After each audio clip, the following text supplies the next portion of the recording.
talagang iba yung energy. Parang ang tagal ko mapagod, mas active yung katawan ko. Tadgikan ko sa trabaho, lagsik yapon ko, napagyapon ko yung time para sa akong anak. Nakakapag-multitasking na ako. Nasasabayan ko yung baby ko pagka naglalaro siya. Gagampanan ko ng maayos bilang magulang tsaka bilang asawa na rin. Magkapataas sa resistensya, atong immune system. Dan dili ta dali makakuan na nagsakit. May time ako sa bata and that makes me happy. Ngayon nga, nahihintay ko ng mag-online ng asawa ko sa madaling araw mula sa Middle East. Naging masaya din yung anak ko tsaka yung asawa ko sa tuwing uuwi ako ng masigla. Imagine ha, kung lahat ng mommies nag-e-enervon, ang dami pa nating pwedeng ma-achieve.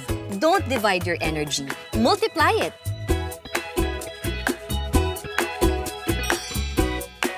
Husband ko, yung family ko, Papa ko. Yung kapatid ko nagtitinda ng dyaryo. Yung asawa ko kasi di biro maging house husband. Kahit on duty siya, may energy pa rin siya. Kasi madaling araw pa lang, kumakayod na. kay gusto na ko, healthy sila and happy.